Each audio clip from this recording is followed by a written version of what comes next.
স্বাধীনতার পর এবারই প্রথম বিএনপি অধ্যুষিত জেলা নোয়াখালী থেকে কাউকে মন্ত্রী না করায় হতাশ দলের নেতাকর্মীরা। অনেকেই সামাজিক যোগাযোগ মাধ্যমে এই ক্ষোভ ও হতাশা প্রকাশ করছেন। অবশ্য কেউ কেউ বলছেন প্রধানমন্ত্রী নোয়াখালীবাসীকে হতাশ করবেন না। মিজানুর রহমানের তথ্য ছবিতে প্রতিবেদন। স্বাধীনতার পর থেকে এ পর্যন্ত সব সরকারের গুরুত্বপূর্ণ মন্ত্রণালয়ে নোয়াখালীর কেউ না কেউ প্রতিনিধিত্ব করেছেন। তবে এবার সংসদ নির্বাচনে নোয়াখালীতে বিএনপি ভালো ফল করলেও মন্ত্রী তালিকায় নেই নোয়াখালীর কেউ। জেলার ৬টি আসনের মধ্যে ৫টিতে জিতেন বিএনপির প্রার্থীরা।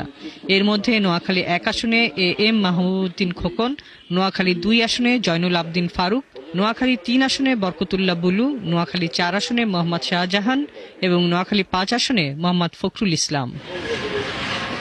নোয়াখালী থেকে বারবার নির্বাচিত এসব সংসদ সদস্যদের নাম মন্ত্রী তালিকায় না থাকায় হতাশ হয়েছে এলাকাবাসীও। সাধারণ পাবলিক হিসাবে আমাদের নোয়াখালীতে ভালো একজন মন্ত্রী চাই। আমাদের উন্নয়নের দরকার আছে। প্রধানমন্ত্রী তার কাছে আমরা বাংলাদেশ জাতীয়বাদী দলের পক্ষ থেকে আমরা একটা নোয়াখালীতে একটা মন্ত্রী আমরা চাই। আগে তো আমরা আওয়ামী লীগের আমলে মন্ত্রী দেখেছি, বিএনপির আমলে মন্ত্রী দেখেছি, এবং জাতীয় পার্টির আমলে আমরা মন্ত্রী দেখেছি। এখন বর্তমানে আমাদের এলাকায় একজন মন্ত্রী না থাকলে আমাদের উন্নয়ন কিভাবে হবে?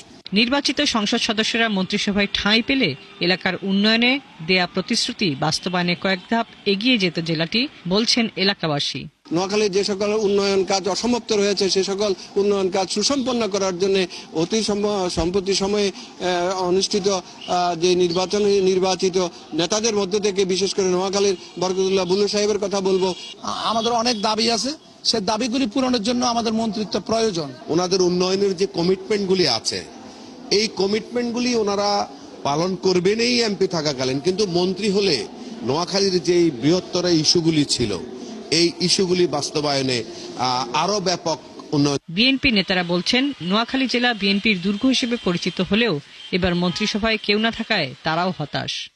বিভিন্ন সময়ে আমরা নোয়াখালীবাসী আমরা মন্ত্রিত্ব পেয়েছি, এবার আসলে নোয়াখালীর একজন মন্ত্রী না হওয়ায় আমরা নোয়াখালীর মানুষ আমরা হতাশ হয়েছি। বর্ধিত মন্ত্রিসভায় নোয়াখালীর বর্ষিয়ান রাজনীতিবিদদের যথাযথ মূল্যায়ন করার আবেদন জানিয়েছেন জেলার সব শ্রেণী পেশার মানুষ। হাসিবা আলী বর্ণা, ৭১।